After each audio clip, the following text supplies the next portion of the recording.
Peraí. Ué, travou. Tá começando. Começou, né?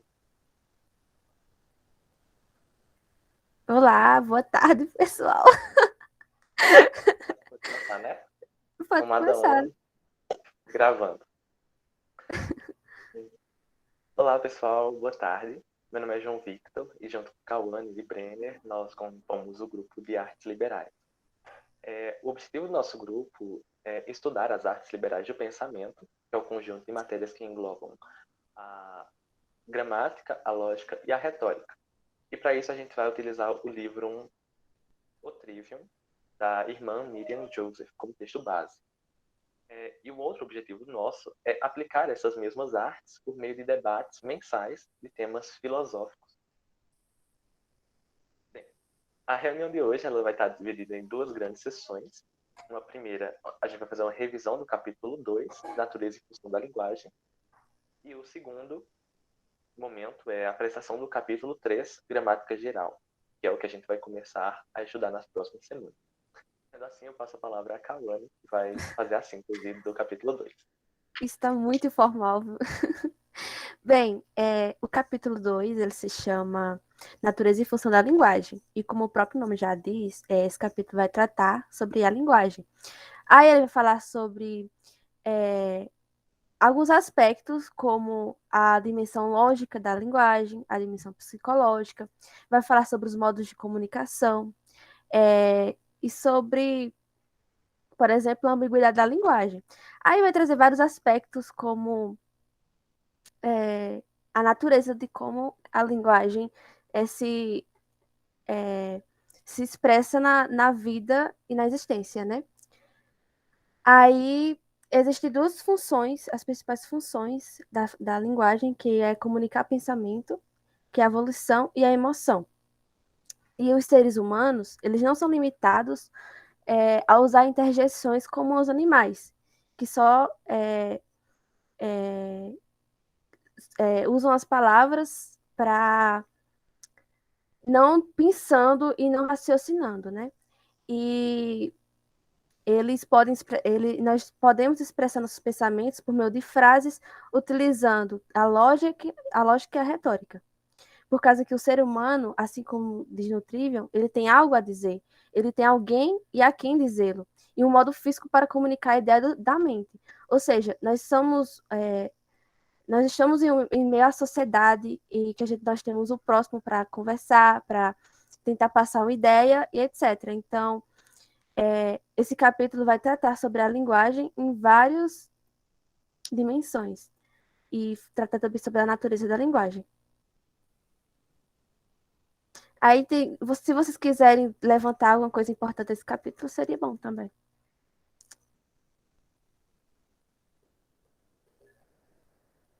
Eu não sei, eu acho que tá muito formal. Tá muito Eu formal. fico inibido. Eu Vai fico começar inibido. mais, tal, e pá. Bom, então, né, vamos. O capítulo 3, basicamente. O capítulo 2 basicamente é isso, né? Ela vai tratar ali três tópicos principais, que é a função de linguagem, que ela trata, né? Que a função é comunicar pensamento, volição e emoção. E trata. Depois ela passa a tratar exatamente os modos de comunicação. Então, é o que a gente consegue utilizar, que é a imitação e o símbolo. E a natureza da linguagem é um tópico bem abrangente, ela vai falar tanto conceitos metafísicos de forma e matéria, vai falar sobre linguagem e seus símbolos. Depois ela ensina o processo de como se criam os símbolos da realidade, falando desde a geração do conceito, as categorias de ser aristotélicas, e como a linguagem se relaciona com a própria realidade. Trata da dimensão lógica e psicológica e termina com a ambiguidade da linguagem.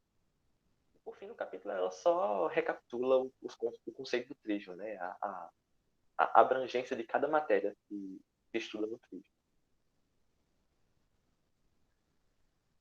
É, interessante. A importância desse capítulo. O que vocês acham sobre a importância dela? É, é bem introdutório, né? Ela traz bastante definições muito importantes. Por exemplo, o que é matéria, o que é forma, até trata que esses conceitos se aplicam na realidade. Mas a importância mesmo é essa, é uma introdução. É. E é bom, assim, refletir um pouco sobre como acontece, né, a linguagem, como se origina as palavras, até porque isso vai facilitar, isso vai ajudar na forma como nós vamos usar as palavras no nosso discurso, né? Então, por isso também é importante. Sim, sim. Ela trata de uma forma... acho que o mais interessante do capítulo é que ela abre a consciência da gente para coisas que a gente não percebia muito bem, né? Acho que, principalmente... Às vezes coisas óbvias também, mas que é importante, né, a pessoa saber. Sim, sim. A mim, particularmente, me chamou muito o processo de geração do conceito, né? Do símbolo, criação do símbolo na realidade. É muito, é Criança. muito legal. Eu posso falar um pouco sobre o resumo que eu fiz sobre essa parte. Que a criação do símbolo, ela passa por 3 fases. Que é a primeira, que é a fase do percepto, que é quando a imagem é criada pelos sentidos externos no encontro com a realidade. Ou seja, quando nós se deparamos com algo, é criada uma imagem e que foram criados pelos nossos sentidos externos, pelo nosso tato, pela nossa visão, pela nossa audição. Logo depois, que é a segunda parte da geração do conceito, é a parte do fantasma, em que a imagem mental é criada pelos nossos sentidos internos, fundamentalmente pela imaginação. Ou seja, nós recebemos a imagem daquilo que é externo a nós, de um objeto, por exemplo, uma caneta, e uma imagem abstrata na nossa mente é feita através da imaginação. E é algo que toda vez que você for lembrar de uma caneta, aquela imagem vai retomar a sua mente. E por fim, é a terceira parte, que é a do conceito. É a formação do conceito, que é a abstração criada pelo intelecto através do reconhecimento da essência daquela imagem mental que nós criamos. Ou seja, a partir daquela imagem, nós criamos uma definição, um conceito do que aquilo é, do que aquilo é em essência. E isso acontece com tudo, né? Com qualquer coisa que nós nos deparemos na vida, na realidade, nós vamos passar por essas gerações de conceito, né, Vitor? Sim, sim. Eu acho que esse processo é até interessante quando a gente vai pegar, por exemplo, na área de tecnologia, quando a gente trata de inteligência artificial, né? Aprendizado de máquina. Porque, eu não sei, mas quando eu estudei lógica matemática, eu tive a impressão de que você entende muito mais fácil como você explica, como você ensina um computador a pensar, quando você entende como você pensa. E aí, quando ela fala aqui da geração de um conceito, fica muito mais claro como é que a gente poderia ensinar, né? Quais são as limitações de um computador para ensiná-lo a observar uma foto de um cachorro e aprender a essência de cachorro, que é o que a gente faz. Né? A partir do percepto, nós criamos o fantasma. A partir dos fantasmas, o intelecto cria o conceito de cachorro na nossa mente. Aí, como a gente ensina isso para uma máquina fazer, é interessante. Porque até o que nós conseguimos fazer sem se direcionar à inteligência artificial. Nós conseguimos passar para o computador algo que nós já fizemos o trabalho de fazer, que foi de definir um conceito, né? Nós conseguimos passar para o computador isso. Mas a partir de você que entra o conceito de inteligência artificial, em que a máquina vai fazer isso sozinho, é bem interessante se pensar, né? Como é que a máquina vai fazer esse processo de fantasma, de perceber pelos sentidos e pá, é uma coisa bem interessante. Ou até você pensar em outras formas de ensinar ela a fazer isso, né? E uma máquina possivelmente não tem essas mesmas capacidades que a gente É, tem. A gente tem que dar meio substitutos para ela conseguir chegar nesse tipo de coisa.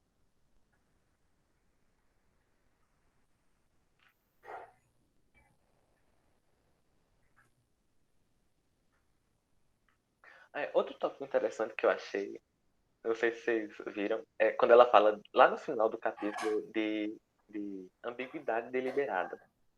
Acho genial o conceito aristotélico de Então, metáfora é uma proporção comprimida. Vocês chegaram a ler essa parte? Ah, eu li. E de fato, uma parte em que eu não consegui distinguir muito as diferenças das ambiguidades. Mas é interessante. Você quer trazer para cá agora? Pois, as ambiguidades ela coloca uma coisa meio confusa, né? Às vezes ela mistura os conceitos. Não é que ela, não é que ela confunde os termos, Sim! mas é que ela coloca num canto e no outro distante. Pode falar. Eu achei muito interessante também a definição de metáfora morta. Que é que eu tô me lembrando, que eu tô vendo aqui no resumo, né? Por causa que, às vezes, uma metáfora caiu tão bem, foi tão usada, que acabou, o sentido ambíguo dela acabou sendo o sentido literal daquela palavra. E o Tribulação. exemplo que ela coloca lá é da palavra Tribulação. tribulação, isso, tribulação. Que antes a palavra tribulação significava debulhadora. Aí ela começou a ser usada em épocas distantes, não lembro mais ou menos quando, eu não sei se ela coloca a época, mas ela era usada numa metáfora para evocar a imagem de sofrimento. Uma debulhadora, ela significa, era uma debulhadora. Só que as pessoas usavam essa palavra numa metáfora para falar sobre sofrimento. Só que essa metáfora foi tão bem usada que ela tornou-se o uso habitual da palavra, que agora tribulação realmente significa sofrimento agora. Só que antes Virou era outra coisa. sinônimo. Aí isso se chama metáfora morta. Tribulação, metáfora morta. Uhum. Bem, você quer falar um pouco mais sobre a ambiguidade deliberada?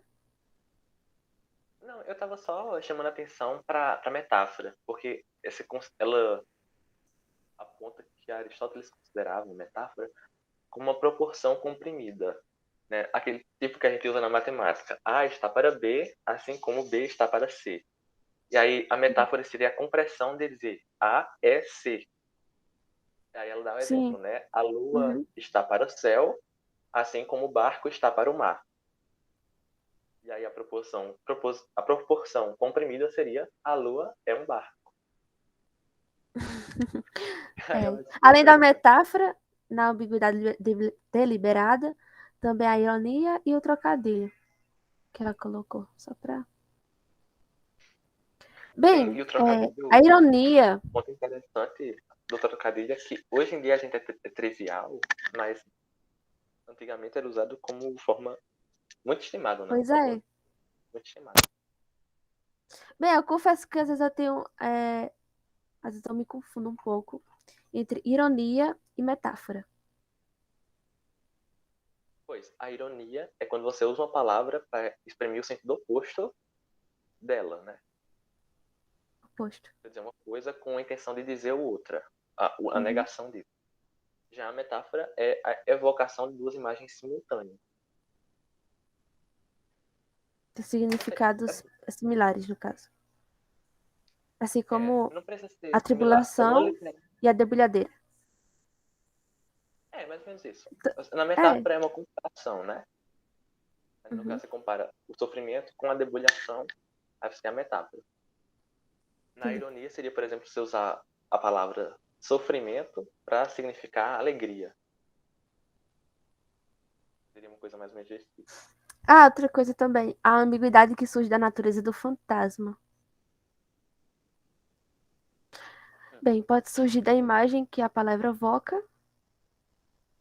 Pode surgir porque um nome comum pretende ser aplicado a qualquer objeto da classe nomeada e, portanto, pretende ser geral, universal em sua designação. Ou pode surgir porque tanto nomes comuns quanto próprios podem adquirir muitos significados. Mas eu não entendi. Você entendeu essa parte? Eu entendi mais ou menos. Quando ela fala sobre, por exemplo, a imagem que o fantasma, ou a palavra, né, evoca. O fantasma que a palavra evoca. Acho que o que é importante entender é que o fantasma, a função da palavra é substituir o fantasma. No caso, a imagem mental. Quando você fala uma palavra, você está colocando a imagem mental na cabeça da outra pessoa. Né? Uhum. Um nome próprio, ele fundamentalmente designa um único indivíduo numa espécie. Então, por exemplo, o meu nome, João Victor, deveria, em tese, apenas ser meu. E nenhuma outra pessoa deveria se chamar João Victor. Nenhum outro indivíduo deveria se chamar João Victor. Só que como as pessoas não respeitam, isso não acontece na realidade, né? Vários João Victor existem. A palavra João Victor pode ser ambígua. No caso, por exemplo, você pega William Shakespeare. Ela dá esse exemplo, né? Se você fala só William Shakespeare, muitas pessoas podem associar com o dramaturgo britânico. Mas se você conhece uma pessoa que se chama William Shakespeare, então essa palavra William Shakespeare é ambígua, porque faz referência tanto ao dramaturgo quanto à pessoa que você conhece. Uhum. Um caso particular, até coloquei para mim aqui, foi o seguinte: Horácio, o nome Horácio. Para mim, ela evoca duas imagens, que é tanto a do meu gato, que se chama Horácio, quanto do personagem de Shakespeare, o amigo de Hamlet. Exato. Entendi.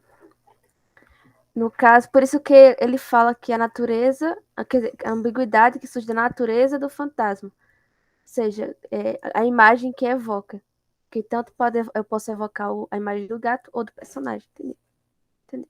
Isso. Bacana, né? Capítulo 2.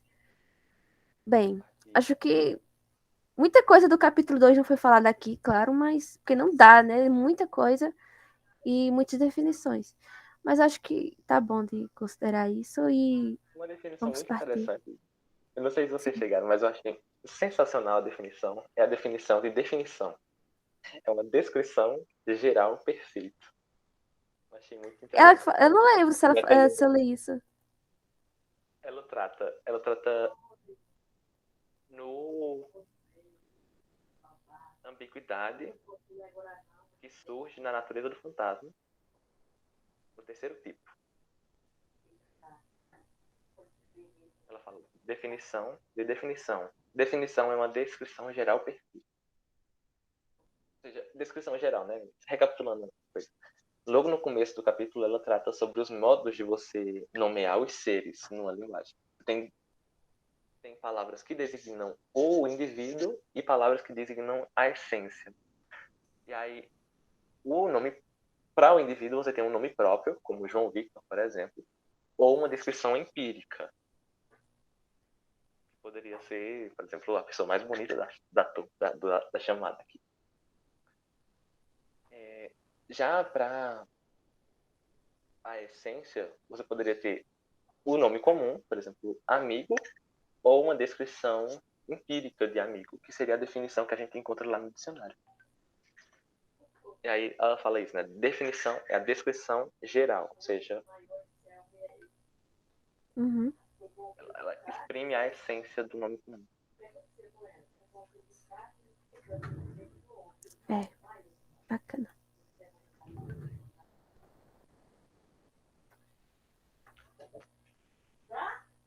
Bom, é isso, né? Dos que me chamaram a atenção foram principalmente esses. É claro que é muita coisa, né? Não dá pra tratar em detalhes aqui. Bem, então, nós vamos partir para o nosso objetivo do mês que vem, né? Do mês de. Estamos em setembro. No mês de outubro, vamos ficar com o capítulo 3, né? O capítulo 3 se chama. Deixa eu abrir aqui. Gramática geral. Gramática geral. Vocês já começaram a ler o início, alguma coisa assim? Não, ainda não. Mas eu fiz um resumo, um mapa mental.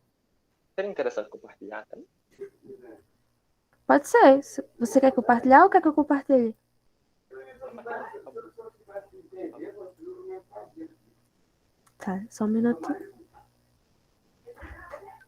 Vocês estão escutando algum barulho daqui do pessoal conversando? Aqui. Tá conversando. Inaudível.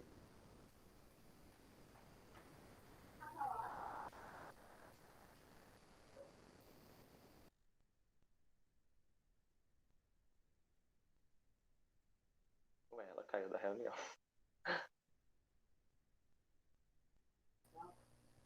Eu saí sem querer, foi mal, gente. Ai, ai.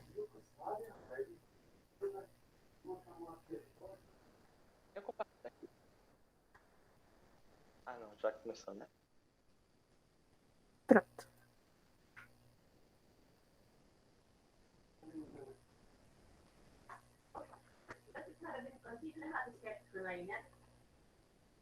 Capítulo 3, gramática geral.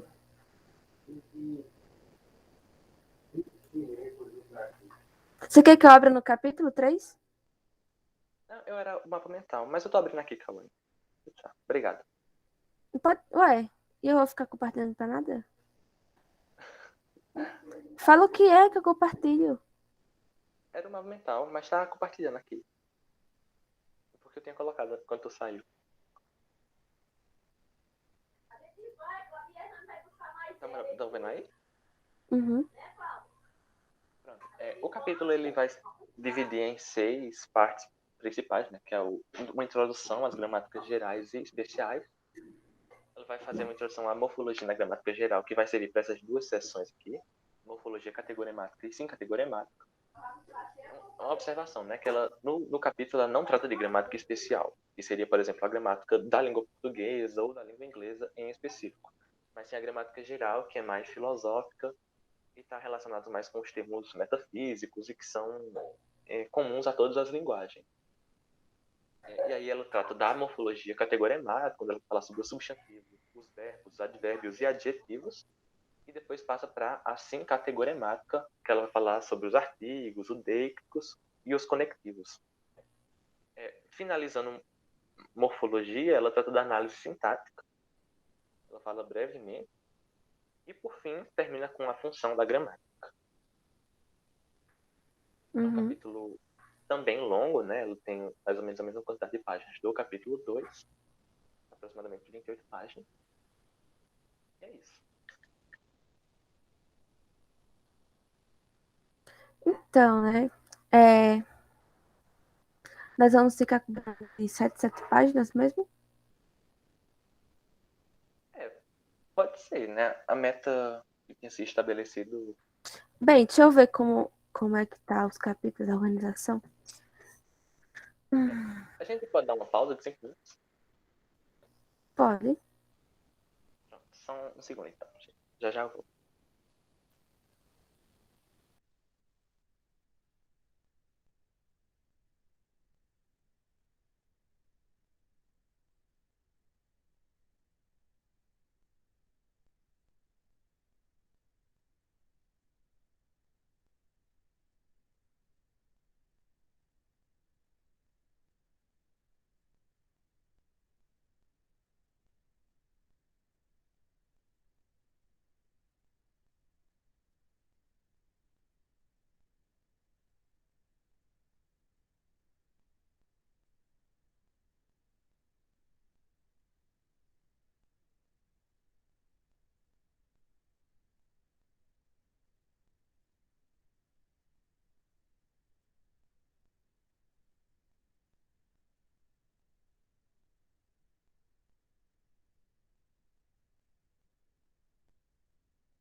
Voltei. Bem, pelo que eu tô vendo aqui, João Vitor, do início do capítulo até a página 78, dá pra nós combinarmos para semana que vem. Porque aí ia parar bem na parte de classes de verbos transitivos e intransitivos. Aí essa parte a gente fazia lá outra semana. Seria onde? Qual página? Ser- Seria 10 páginas. Porque se fosse 7, ia parar no meio de alguma coisa aqui, pelo que eu tô vendo. Ou não. Você que sabe. Quer dizer No que. caso, ela termina com as 10 páginas. Termina com verbos transitivos e ela vai até atributivas, né, no caso. Termina atributivo. Isso. Ah, sim, sim. Pode ser. Entendeu? Uhum. Eu acho que não Pronto. fica tão ruim. A gente, é. Mas se bem que eu acho que é melhor a gente parar aqui, não, Cauê? Nas 10 funções gramaticais. Porque começa verbo só, nas atributivas. Aonde? E aí interrompe. Em que página? Nas atributivas começa verbo. A gente pararia aqui. Terminaria nas 10 funções da gramática. Fale o Ainda, número da página de acordo com o Trivial. porque eu tô sem o trivial aqui. Deixa eu tentar abrir.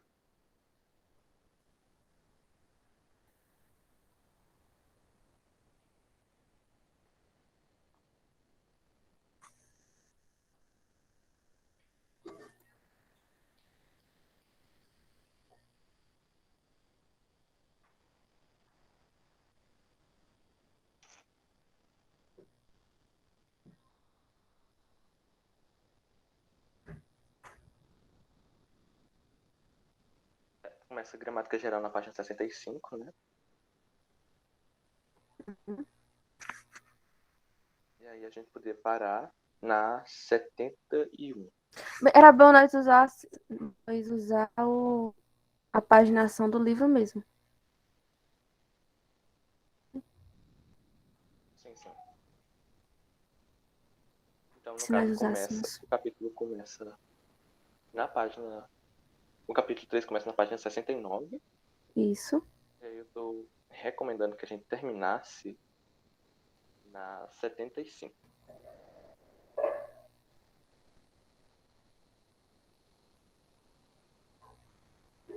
Porque na 65 acaba o 10 funções da Sim, gramática entendi. dos substantivos. Aí as E aí 10 as atributivas funções começam a ver. gramaticais dos substantivos, isso é para próximo. Não, não. Quer dizer, não, não. No caso,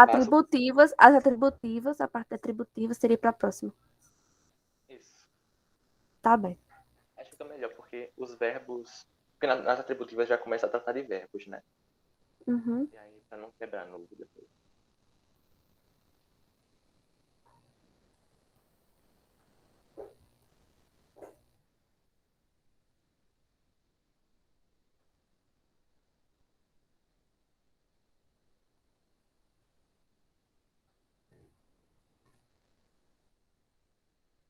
Anotei no grupo. Perfeito. Obrigado. Pronto. Então é isso, né? No mais, foram esses tópicos que me chamaram a atenção. Né? Na semana que vem a gente elabora um resumo mais detalhado a respeito dessas páginas. Uhum. É isso. E pensa mais no que falar e tal. A gente pode parar a reunião agora na gravação. O quê? Pode parar a gravação agora. É. Tchau, pessoal.